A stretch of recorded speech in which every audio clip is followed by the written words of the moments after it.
যেদিন একটু তাড়াতাড়ি কাজ শেষ করতে পারি কিংবা রোদ্দুরকে একটু আগে আগে স্কুল থেকে আনতে পারি, সেই দিনে যেন একটা শাড়ি পরে একটু সাজুগুজু করে ঠাকুর পূজাটা দেওয়ার চেষ্টা করি।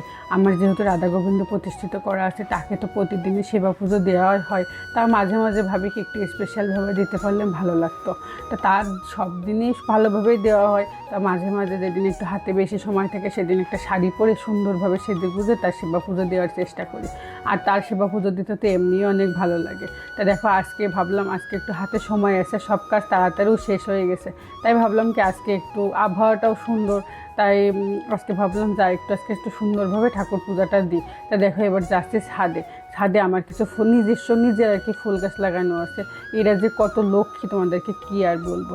এদের যেদিন থেকে এরা ফুল দেওয়া শুরু করছে, এমন একটা দিন নাই যে মানে আমি একটা ফুল পাই না, এরকম কোনো দিন নাই।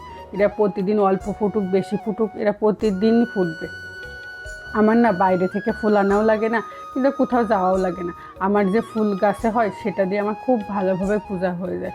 আমি সব দিন প্রতিদিন মানে সব ফুল উঠাইও না, যদিও বা মাঝে মাঝে কিছু ফুল গাছেও রেখে আসি। যেমন ফুল যেমন গোবিন্দর পায়ে সুন্দর, তেমন ফুল গাছেও সুন্দর। সেভাবে ভাবে কি আমার যতটুকু প্রয়োজন ততটুকু নিই, আর গাছের ফুল গাছেই থাক, একটু দেখতেও ভালো লাগে। তারপরে দেখো ছাদে এত রোদ্দুর, মানে বৃষ্টির পরে এত রোদ্দুর বের হয়েছে, তা কী বলবো। তাই দেখো রোদ্দুর পুরো ঘেমে পুরো মুখটুক লাল হয়ে গেছে। এবার যাচ্ছি দেখো নিচে, এবার বসবো পূজায়। এদিকে রোদ্দুরকে খাওয়া টাওয়া শেষ করে ওকে একটু টিভি দেখতে বসিয়ে তারপর আমি আমার কাজে আসছি। ওকে যদি একটা কাজের ভিতরে না দিয়ে রাখি তা ও আমাকে খুবই বিরক্ত করে, মা এটা কী, মা ওটা কী, মা এটা দাও, মা ওটা দাও, মানে খুবই বিরক্ত করতেই থাকে। ওই তাও একবার আশা হয়ে গেছে আমার কাছে। তারপরে দেখো এবার ঠাকুর পূজাটা দিতে বসে গেলাম আর কি। আর আমার রাধা গোবিন্দকে জানো তো মাঝে মাঝেই নতুন নতুন হাতে মানে আমার নিজের হাতে পোশাক বানিয়ে বানিয়ে তাদেরকে পরাই, ভালো লাগে আর কি। আমার নিজের একটা মনের ভিতরে শান্তি লাগে জানো তো।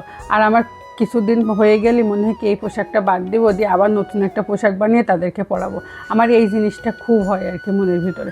সেরকমভাবে আমি যতটুকু যা পারি ততটুকুই তাদেরকে সুন্দর করে রাখার চেষ্টা, যেদিন একটু তার সাথে বেশি সময় দিতে পারি কিংবা একটু বেশি করে মানে পূজা করতে পারি, সেদিন জানো তো মনের ভিতরে খুব ভালো লাগে একটা কাজ করে।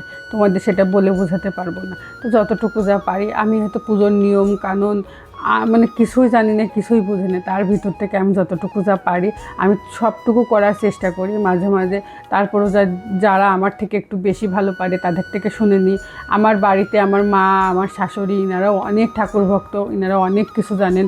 আমি ওনাদের থেকে অনেক কিছু শিখি। আমি বাড়িতে গেলে আমার মার কাছ থেকে শিখি, আর শ্বশুর বাড়িতে গেলে আমি আমার শাশুড়ির কাছ থেকে শিখি, মানে শেখার তো কোনো শেষ নেই। তারপরেও তার ভিতর থেকে যতটুকু যা পারি ততটুকু যা করি।